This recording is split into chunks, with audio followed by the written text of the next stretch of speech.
عزیزان کرامی، اب ہم سورہ ابراہیم کی طرف آتے ہیں، اور وہ آیتیں جن کے بارے میں میں نے عرض کیا تھا کہ بہت دل دہلانے والی ہیں، وہ سورہ ابراہیم کی ہیں۔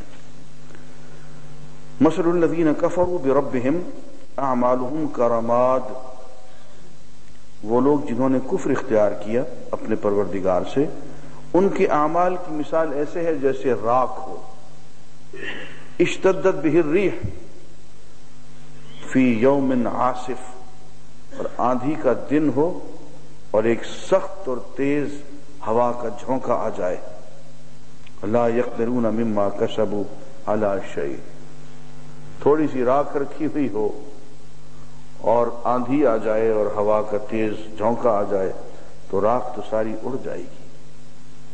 وہ کہتے ہیں اہل کفر کے اعمال، نیکی کے اعمال اس دنیا میں بالکل اسی طرح سے، ہم انہیں دنیا میں اس کا بدلہ دے دیتے ہیں، جب آخرت کا موقع آتا ہے تو وہ بالکل راکھ کی طرح سے اڑ جاتے ہیں۔ اس کے برعکس ایک مومن کی برائیاں جو ہیں وہ اسی طرح سے ہوتی ہیں، اس کو مومن کو اس دنیا میں زیادہ سے زیادہ بدلہ اس کی برائیوں کا دے دیا جاتا ہے، اور اس کی برائیاں راکھ کی طرح سے جو بچ جاتی ہیں اڑا دی جاتی ہیں، اور آخرت میں جب اللہ کے حضور جاتا ہے تو جتنے اس کے اعمال ہوتے ہیں نیکی کے وہ باقی رہ جاتے ہیں اور برے اعمال اس کے اڑا دیے جاتے ہیں۔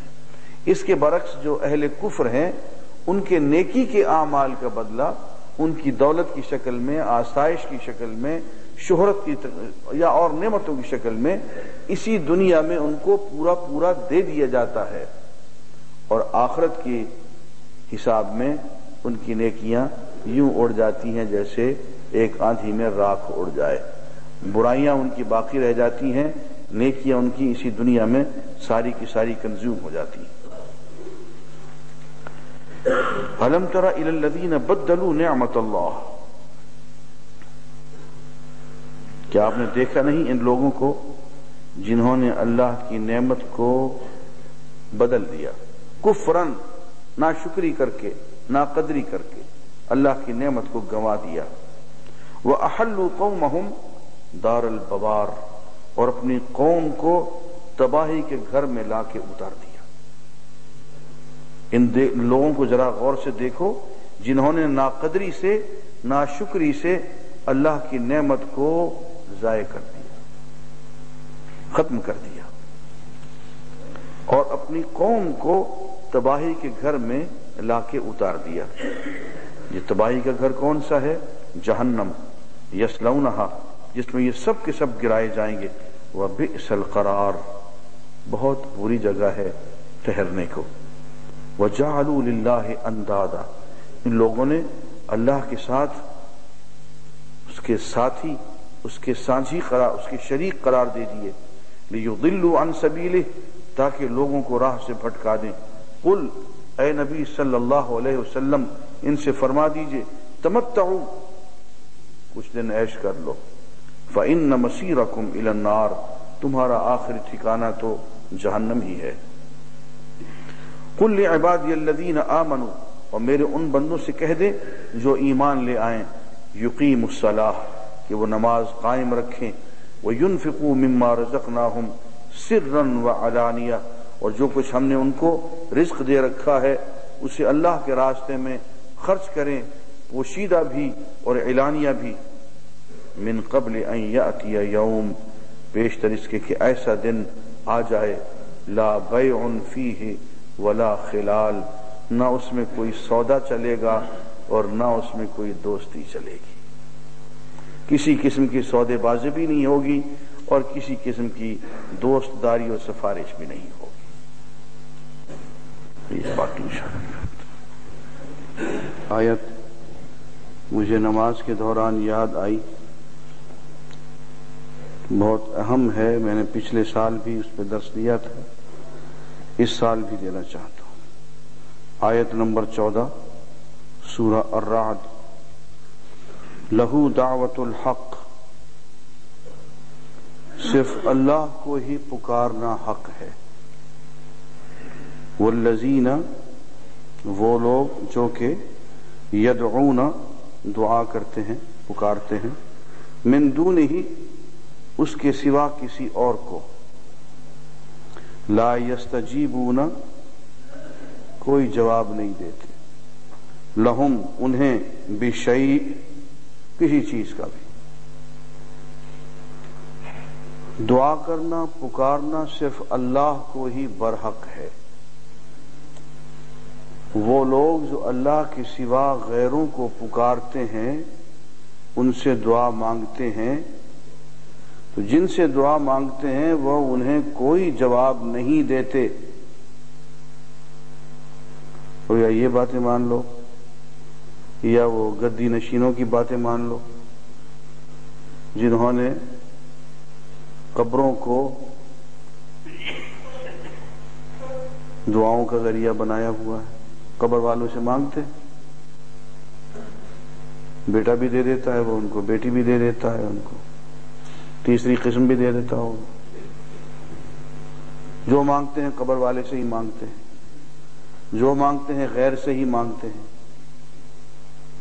قرآن یہ کہتا ہے والذین یدعون من دونہ، وہ لوگ جو اللہ کے سوا کسی اور کو بھی پکارتے ہیں۔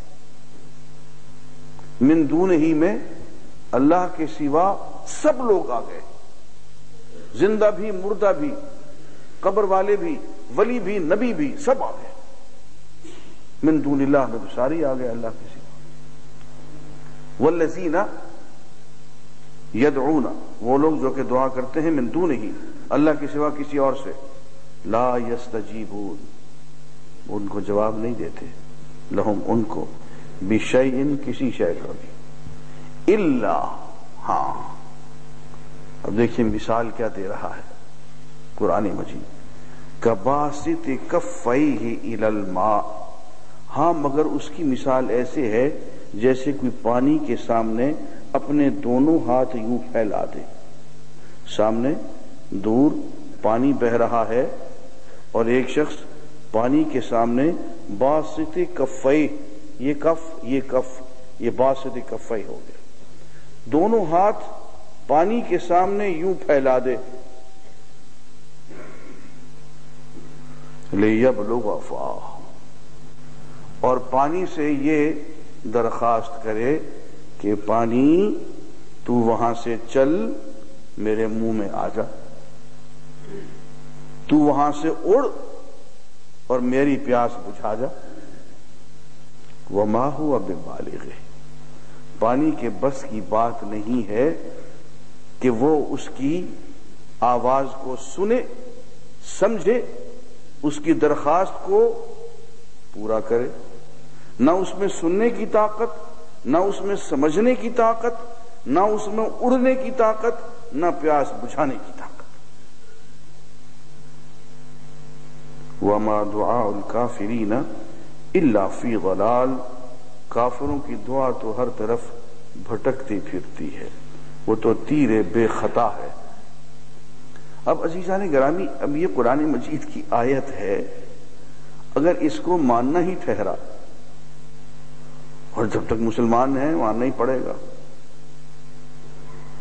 افسوس یہ ہے کہ وہ لوگ جن کا دھندا ہی غیروں سے مانگنا ہے، غیروں کو پکارنا ہے، جن کا سارا لٹریچر، جن کے سارے وظیفے ناد علی سے لے کے یا علی سے لے کے یا عبد القادر جیلانی تک اور یا داتا گنج بخش تک، جن کا سارا دین ہی غیروں کو پکارنا ہے، یارو یا تو اس آیت کو قرآن سے کاٹ دو یا اس آیت سے برات کا اظہار کرو۔ قرآن کیا کہتا ہے؟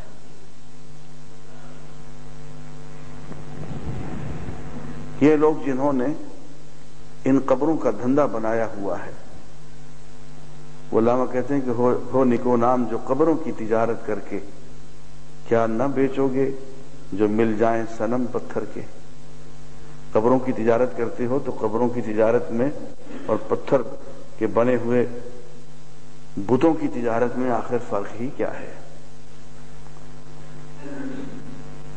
اگر ایک کافر کہہ دے یا حبل تو حضور اکرم صلی اللہ علیہ وسلم اس میں تلوار اٹھا لے. اگر ایک حضور کا چچا کہہ دے یا عزا تو اس کے خلاف جنگ جاری کر دی جائے. اور ہم اگر کہہ دیں یا فلان اور یا فلان اور یا فلان اور کسی کو بھی نہیں چھوڑا ہم نے جس کے ساتھ یا نہ لگا دی ہو, پکارنا ہی اسی کو ہے, تو نہ ہماری توحید کا کچھ بگڑتا ہے, نہ ہمارے ایمان کا کچھ بگڑتا ہے, نہ ہماری قرآن کی تعلیمات سے کہیں کوئی ٹکراؤ پیش ہمیں محسوس ہوتا ہے کہ ہم کہیں ٹکرا بھی رہے ہیں. اب دوستو قرآن کی میں کوئی تفسیر نہیں بیان کیا کرتا ہوں, یہ تفسیر تو یہ مولوی لوگ بیان کیا کرتے ہیں. میں تو سیدھا سارا ترجمہ آپ کے سامنے بیان کرتا ہوں. جہاں کہیں ضرورت محسوس ہوتی ہے تو ہلکی سی بات متوجہ اس کی طرف آپ کو متوجہ کر دیتا ہوں. یہ سیدھا سیدھا ترجمہ کرتا ہوں, اس کو دوبارہ سنیے آپ. لہو دعوت الحق, اسی کے لیے ہے پکار, وہی حق کی پکار ہے, اسی کو پکارو. والذین یدعون من دونہ, وہ لوگ جو اس کے سوا کسی اور کو پکارتے ہیں, لا یستجیبون لہم بشیء, انہیں کسی شے کا جواب نہیں دیتے. الا کباسط کفیہ الی الماء, ہاں اس کی مثال تو ایسے ہے جیسے کوئی شخص دونوں ہاتھ پانی کی طرف یوں کر دے, لیبلغ فاہ, اور منہ سے کہے کہ اے پانی میرے منہ پہ آ جا. وما دعاء الکافر وما هو ببالغہ, پانی اس طرح سے کسی کے منہ میں نہیں پہنچا کرتا. تو جس طرح سے پانی بے جان ہے, پانی بے طاقت ہے, پانی میں نہ سننے کی طاقت ہے نہ سمجھنے کی طاقت ہے, پانی میں نہ اس کی پیاس بجھانے کی طاقت ہے. اسی لیے اللہ کے علاوہ خواہ کوئی ہو, نہ اس میں ہماری درخواست سننے کی طاقت ہے, نہ سمجھنے کی طاقت ہے, نہ اس کو پورا کرنے کی طاقت ہے, اور جو اس کے خلاف بات کرتا ہے وہ اس قرآن کے خلاف بات کر رہا ہے. اور یہی ہے وہ بات میرے دوستو جو ہم ہر رکعت نماز کی ہر رکعت میں سورہ فاتحہ کے اندر پڑھتے ہیں. ایاک نعبد, تیری اور صرف تیری عبادت کرتے ہیں, وایاک نستعین, تجھ سے اور صرف تجھی سے مانگتے ہیں. اب میں سورہ ابراہیم کی آخری آیات پڑھتا ہوں اور اس کے بعد پھر اجازت. عزیزان گرامی, خصوصی توجہ درکار ہے کہ قرآن مجید کے ان حصوں میں سے یہ حصہ ہے جو انسان کے دل کو دہلا دیتا ہے. وَلَا تَحْسَبَنَّ اللَّهَ, اللہ کے بارے میں ہرگز یہ گمان نہ کرنا, غافلاً کہ وہ غافل ہے, عَمَّا يَعْمَلُ الظَّالِمُونَ, اس چیز سے جو ظالم لوگ اپنے عمل کے طور پہ کرتے ہیں. إِنَّمَا يُؤَخِّرُهُمْ, وہ جان بوجھ کے انہیں ڈھیل دے رہا ہے, لِيَوْمٍ, اس دن تک, تشخص فیہ الابصار, جس دن آنکھیں پتھرا جائیں گی, آنکھیں کھلی کی کھلی رہ جائیں گی اور بند نہیں ہو سکیں گی. مہطعین مقنعی رؤوسہم, اس دن ان ظالموں کا حال یہ ہوگا کہ ان کے سر یوں اوپر کو ڈر کے مارے اٹھے ہوئے ہوں گے اور یہ بھاگ رہے ہوں گے. غالباً اللہ کا عذاب اوپر سے آتا ہوا دکھائی دے رہا ہوگا, تو عذاب کی طرف ٹکٹکی باندھے ہوئے, آنکھیں پتھرائے ہوئے اور بھاگے چلے جا رہے ہوں, جیسے پتنگ پکڑنے والے بھاگتے ہیں نا. ان کا حال بھی میں دیکھتا ہوں کہ مجھے یہ آیت یاد آتی ہے. نیچے سے ٹریفک گزر رہی ہے, کسی گاڑی کے نیچے کیڑے مکوڑے کی طرح سے آ رہے ہیں, کوئی پرواہ نہیں, بہت پتنگ کو لوٹنا ہے. لا يرتد الیہم طرفہم, ان کی پلک ان کی طرف لوٹتی ہی نہیں, آنکھیں پتھرائی ہوئی. وافئدتہم ہوا, اور ان کے دل ہوا ہو چکے ہیں, دل اڑے جا رہے ہیں. یہ کیفیت ہوگی. وانذر الناس, اے نبی صلی اللہ علیہ وسلم لوگوں کو ڈرا دو, ابھی سے متنبہ کر دو. یوم, اس دن سے, یاتیہم العذاب, جس دن عذاب آن پہنچے گا. فیقول الذین ظلموا, اس دن ظلم کرنے والے لوگ یوں کہیں گے, ربنا, اے ہمارے پروردگار, اخرنا الی اجل قریب، بس تھوڑی سی ہمیں مہلت اور دے دے، ذرا سی اور مہلت، ذرا سا اور وقت دے دے، ایک مرتبہ دنیا میں پھر جانے دے، تو دیکھنا کہ اب ہم کیا کر کے آتے ہیں وہاں سے۔ نجب دعوتک، اب تیری دعوت پہ لبیک کہیں گے، ونتبع الرسل، تیرے تمام رسولوں کا اتباع کریں گے۔ جواب ملے گا اولم تکونوا اقسمتم من قبل ما لکم من زوال، کیا جس دنیا میں تم جا رہے ہو اسی دنیا میں رہتے ہوئے تم قسمیں کھا کھا کے نہیں کہا کرتے تھے کہ جی جو ہمارے ساتھ ہو رہا ہے بس ٹھیک ہی ہے، ہو جائے گا گزارا، جی ہمارا کوئی زوال نہیں ہوگا، جس حالت میں ایسے ہی رہیں گے ہم۔ وَسَكَنْتُمْ فِي مَسَاكِنِ الَّذِينَ ظَلَمُوا أَنفُسَهُمْ، اور تم ان کے گھروں میں بسے جنہوں نے اپنا برا کیا ہوا تھا، ان لوگوں کے ہاں تم رہتے رہے۔ وَتَبَيَّنَ لَكُمْ، اور تم پر خوب ظاہر ہو گیا، كَيْفَ فَعَلْنَا بِهِمْ، کہ ہم نے ان کو کیسے عذاب دیا تھا، یہ بھی تمہیں پتا تھا۔ دنیا میں ہم نے تمہیں ان کا انجام دکھا دیا تھا لیکن تمہیں عبرت نہیں آئی۔ وَضَرَبْنَا لَكُمُ الْأَمْثَالَ، ہم نے مثالیں دے دے کے تمہیں سمجھایا تھا، تم پہ کوئی اثر نہیں ہوا۔ وَقَدْ مَكَرُوا مَكْرَهُمْ وَعِندَ اللَّهِ مَكْرَهُمْ، دنیا میں بھی ان لوگوں نے بڑی چالیں چلی، اللہ نے بھی چال چلی۔ وَإِنْ كَانَ مَكْرُهُمْ لَتَزُولُ مِنْهُ الْجِبَالُ، اور داؤ ان کے ایسے تھے جس سے کہ پہاڑ بھی اپنی جگہ سے ہل جائیں، لیکن آخرکار بے بس ہو کے ہمارے سامنے آن پہنچے۔ اب اور مہلت مانگتے ہو، ہم نے دنیا میں مہلت دینے میں تمہیں کوئی کمی نہیں کی تھی، سمجھانے میں، متنبہ کرنے میں، ڈرانے میں، دوسروں کا انجام دکھانے میں ہم نے کوئی کمی نہیں کی تھی۔ اب تم جاؤ گے تو پھر وہی کچھ کرو گے۔ وَلَا تَحْسَبَنَّ اللَّهَ، اللہ کے بارے میں ہرگز یہ گمان نہ کرنا، مخلف وعدہ رسولہ، کہ وہ اپنے رسولوں سے اپنے کیے ہوئے وعدے کو پورا نہیں کرے گا، نہیں، اللہ نے اپنے رسولوں سے جو وعدے کیے ہیں وہ پورے کر کے رہے گا۔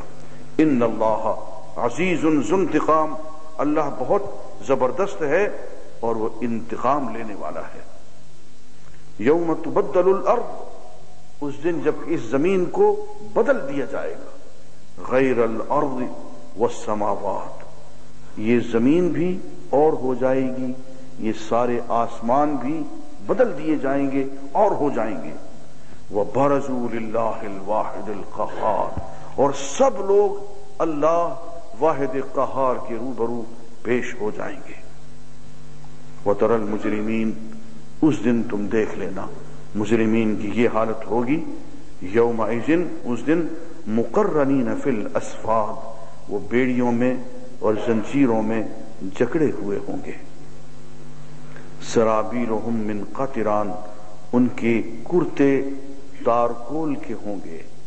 وتغشا وجوہہم النار، اور ان کے چہروں کو آگ ڈھانپ رہی ہوگی۔